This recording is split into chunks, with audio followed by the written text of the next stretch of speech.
Anaemia নিয়ে তো আমরা অনেক কথা বলেছি আগে, মানে রক্তাল্পতা নিয়ে। কিন্তু এরকম কি কোনো রোগ আছে যেটাতে হিমোগ্লোবিন বেশি থাকতে পারে? আপনারা খুব চমকে যাচ্ছেন না? হ্যাঁ, এরকম রোগ আছে যেটাতে হিমোগ্লোবিন বেড়ে যেতে পারে, সেটাকে পলিসাইথেমিয়া বলে। নমস্কার, আমি ডক্টর এস এ মল্লিক। আমি একজন ফিজিশিয়ান। আজকে আপনাদের সঙ্গে পলিসাইথেমিয়া নিয়ে কথা বলবো, যেক্ষেত্রে হিমোগ্লোবিন বেড়ে যায়। আমরা জানি যে পুরুষ মানুষদের রক্তে হিমোগ্লোবিনের মাত্রা 13.5 টু 17.5 গ্রাম পার ডেসিলিটার, এবং মহিলাদের ক্ষেত্রে সেটা একটু কম, সেটা মোটামুটি 12 থেকে 15 গ্রাম পার ডেসিলিটার। কিন্তু আমরা ইন্ডিয়ান পার্সপেক্টিভে দেখি মহিলাদের হিমোগ্লোবিন মোটামুটি 10.5 টু 11.5 থাকলেই আমরা খুশি হয়ে যাই, কারণ অনেকগুলো কারণে মহিলাদের হিমোগ্লোবিন একটু কমের দিকে থাকে। কিন্তু মনে করুন কারো হিমোগ্লোবিন পুরুষ মানুষের ক্ষেত্রে 18 হয়তো ধরুন আপনি, বা 19, সেই ক্ষেত্রে আপনি কি বলবেন? এটাকে পলিসাইথেমিয়া বলে। এটা অনেকগুলো কারণে হয়। তার মধ্যে একটা খাদ্যাভ্যাসের কিছু পরিবর্তন, খুব বেশি পরিমাণে আয়রন রিচ ফুড খাচ্ছেন অথবা আয়রন সাপ্লিমেন্ট খাচ্ছেন বহুদিন ধরে, অথবা তিনি স্মোক করেন, স্মোক করার জন্য রক্তে হিমোগ্লোবিন বেড়ে গেছে, অথবা হাই অল্টিটিউডে থাকেন পাহাড়ের উপরে, সেখানে অ্যাডাপ্টেশনের জন্য রক্তে হিমোগ্লোবিনের পরিমাণ বেড়ে গেছে, অথবা বোন ম্যারোর একটা অসুখ হয়েছে যেটার নাম পলিসাইথেমিয়া ভেরা। এটা এক ধরনের বোন ম্যারোর ক্যান্সারের মতো, যেক্ষেত্রে বেশি হিমোগ্লোবিন প্রোডাকশন হয়। এই যে বেশি হিমোগ্লোবিন হলো, এটা হলে কি অসুবিধা হবে? বেশি হিমোগ্লোবিন থাকলে আমাদের রক্তটা ঘন হয়ে যায়, তখন আমাদের মাথা ব্যথা করতে পারে, আমাদের উচ্চ রক্তচাপ হতে পারে, মাথা ঘুরতে পারে, মানে ডিজিনেস হতে পারে। বসে আছেন, উঠলেন, মাথাটা ঘুরে গেল। অথবা ব্লাড ক্লট হতে পারে, সেটা পায়ে হতে পারে, হার্টের মধ্যে আর্টারিতে হতে পারে, যেটাকে আমরা ইসকেমিক হার্ট ডিজিজ বা অ্যাকিউট করোনারি সিনড্রোম বলি, অথবা স্ট্রোক হতে পারে, ব্রেনের মধ্যে ব্লাড সাপ্লাই কম্প্রোমাইজড হয়ে গিয়ে, মানে ব্রেনের আর্টারি বা ধমনির মধ্যে রক্তবাহর মধ্যে রক্ত জমাট বেঁধে গিয়ে সেটা হতে পারে। কি করে তাহলে আমরা বুঝবো যে কি কারণে হচ্ছে? হিস্ট্রি নেওয়া, যে সে স্মোক করে কিনা, বেশি পরিমাণে মাংস খায় কিনা, রেড মিট বা আয়রন সাপ্লিমেন্ট খাচ্ছে কিনা, বা ওজন বেশি, বা ফ্যামিলি হিস্ট্রি আছে কিনা, বা পাহাড়ের উপরে থাকেন কিনা।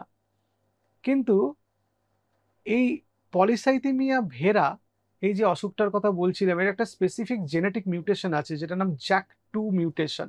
এক্ষেত্রে এরকম বেশি হিমোগ্লোবিন প্রোডাকশন হয়, এবং বোন ম্যারো কিছু স্টাডি আছে, সেগুলো করে তার কারণটা জেনে ফেলতে হয়।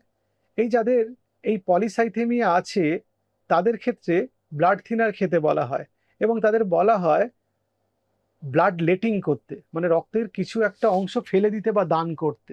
তাতে তার রক্তে হিমোগ্লোবিনের মাত্রা কমে যাবে। ইনিশিয়ালি হিমোগ্লোবিনের মাত্রা ঠিক রাখার জন্য কয়েক সপ্তাহ করা হতে পারে এই রকম রক্ত দান করা বা ব্লাড লেটিং, এই ব্যাপারটা, রক্ত ফেলে দেওয়ার ব্যাপারটা, সেটা ব্লাড ব্যাংকে হয়।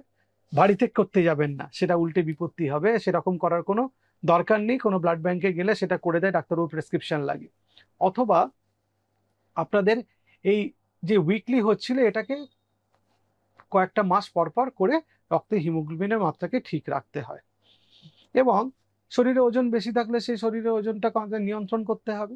আবার কখনো কখনো ডিহাইড্রেশন হলে, শরীরে জল শূন্যতা বা জল অল্পতা তৈরি হলে, রক্ত ঘন হয়ে গিয়ে এরকম হিমোগ্লোবিন বেশি দেখাতে পারে। মনে করুন কোনো একদিন আপনি ব্লাড টেস্ট করালেন, তার আগের দুদিন জল আপনি কম খেয়েছেন, হিমোগ্লোবিনটা বেশি দেখালো, 17 দেখালো। সেটা হয়তো ঠিক নাও হতে পারে। আবার জল টল ঠিক পরিমাণে খেয়ে আপনি কিছুদিন বাদে রিপিট করে দেখলেন, না ওটা ঠিক আছে, 13.7 এলো বা 14.5 এলো, বা একটা উদাহরণ দিচ্ছি, এরকম এলো। তাহলে আপনার ভয় পাওয়ার অতটা কোনো কারণ নেই। যারা স্মোক করেন বা ধূমপান করেন, তাদের ব্লাডে অনেক কম অক্সিজেন থাকে, বহুদিন অবধি কম অক্সিজেন থাকে। এই কম অক্সিজেন থাকার জন্য তাদের কম্পেনসেটরি বডির একটা পরিপূরক কার্য হিসাবে হিমোগ্লোবিন প্রোডাকশন বেড়ে যায় রক্তে। বোন ম্যারো থেকে বেশি পরিমাণে হিমোগ্লোবিন তৈরি হয়। সুতরাং যারা স্মোক করেন তাদের এই পলিসাইথেমিয়া হওয়ার সম্ভাবনা বেশি। আবার কারো কিডনির সমস্যা আছে, বা কারো হার্টের কোনো অসুবিধা আছে, বা টিউমার আছে বডিতে, কোনো স্পেসিফিক কিছু টিউমারে এরকম পলিসাইথেমিয়া হতে পারে। কারো সিওপিডি আছে মনে করুন, এটা একটা ক্রনিক অসুখ, যেক্ষেত্রে ব্লাডে অক্সিজেন কম থাকে, তাদের ক্ষেত্রে এই হিমোগ্লোবিন বেশি থাকার সম্ভাবনা বেড়ে যায়। সুতরাং হিমোগ্লোবিন বেশি থাকলেই যে পলিসাইথেমিয়া ভেরা হবে তার কোনো মানে নেই। তার অন্যান্য অনেকগুলো কারণ আপনারা জানতে পারছেন। পলিসাইথেমিয়া কি সেরে যায়? পলিসাইথেমিয়া সেরে যায় না, কিন্তু পলিসাইথিমিয়া যে কারণগুলো হয়েছে সেগুলোকে কন্ট্রোল করলে কিছু কিছু পলিসাইথিমিয়া কন্ট্রোলে থাকে। যেমন স্মোকিং আপনি বন্ধ করলেন, আয়রন সাপ্লিমেন্ট খাওয়া বন্ধ করলেন, জল ভালো করে পান করলেন ইত্যাদি। কিন্তু পলিসাইথিমিয়া ভেরা, যেটা বোন ম্যারো থেকে বেশি পরিমাণ হিমোগ্লোবিন তৈরি হচ্ছে, একটু আগে আমি যেটা নিয়ে আলোচনা করছিলাম, সেটা সেরে যায় না। সেটার কিছু চিকিৎসা পদ্ধতির মাধ্যমে সুস্থ থাকতে হয় এবং কিছু ওষুধ আছে যেমন হাইড্রক্সি ইউরিয়া ইত্যাদি, সেগুলো খেলে হিমোগ্লোবিন প্রোডাকশনটা খানিকটা কমে। যাদের পলিসাইথেমিয়া আছে তাদের ওভার এক্সারসাইজ করতে বা ওভার এক্সারশন করতে না করা হয়, কারণ এটা বেশি চাপ পড়বে হার্টের উপরে, এমনিতেই অক্সিজেন কম যাচ্ছে। সেই জন্য মাইল্ড টু মডারেট এক্সারসাইজ চলতে পারে, কিন্তু খুব বেশি লাফানো ঝাঁপানো, খুব বেশি দৌড়ঝাঁপ করাটা ঠিক নয়। হিমোগ্লোবিনটা একবার নিয়ন্ত্রণে এলে তারপরে আপনি করতে পারেন হার্টের অবস্থা বুঝে। খাদ্যাভ্যাসকেই পরিবর্তন করবেন, নিজেকে হাইড্রেট করতে হবে ভালো করে। আয়রন আছে এরকম খাবার কম খেতে হবে, যেমন মাশরুম, যেমন ডুমুর, যেমন পালং শাক, যেমন আপেল পেয়ারা, যেমন লাল মাংস ইত্যাদি। মাইল্ড টু মডারেট এক্সারসাইজ করতে হবে, অ্যালকোহল এবং স্মোকিং বন্ধ করতে হবে এবং ফাইবার রিচ ফুড খেতে হবে। বিভিন্ন ধরনের শাকসবজি যেগুলো বললাম সেগুলো বাদ দিয়ে, ফলমূল, পেয়ারা, আপেল বাদ দিয়ে, এবং বীজ এবং বিভিন্ন ধরনের ড্রাই ফ্রুটস আপনি খেতে পারেন।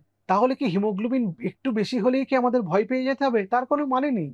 আপনার হিমোগ্লোবিন আপনি হয়তো দেখেন যে অন্য কারো হিমোগ্লোবিন 13.5, 14, 14.5 আছে। আপনার ক্ষেত্রে 15.5 বা 16 হলেও ভয় পাওয়ার কোনো কারণ নেই। আপনার যদি এই যে কারণগুলোর জন্য হিমোগ্লোবিন বাড়ে এই ভিডিওর মাধ্যমে আপনি জানলেন, সেগুলো যদি থাকে সেগুলোকে কন্ট্রোল করার চেষ্টা করুন। বাকিটা তো আমরা আছি। যদি কোনো ক্ষেত্রে অসুবিধা মনে হয়, আপনার কোনো রকম সিম্পটম থাকে, তাহলে ডাক্তারবাবুর কাছে যান। তিনি পরীক্ষা করে আপনাকে কিছু টেস্টের মাধ্যমে বলে দেবেন আপনাকে আর কিছু করতে হবে কিনা। এই মোটামুটি পলিসাইথেমিয়া নিয়ে আপনাদের সঙ্গে আলোচনা করলাম। মোটামুটি সব প্রশ্নের উত্তরই এই ছোট্ট ভিডিওর মাধ্যমে দেওয়ার চেষ্টা করেছি। এর পরেও যদি আপনাদের কিছু প্রশ্ন থাকে আপনারা কমেন্ট বক্সে লিখবেন। আর এরকম আরো অনেক ভিডিও নিয়ে আমি আপনাদের সামনে আসবো। নমস্কার, ভালো থাকবেন।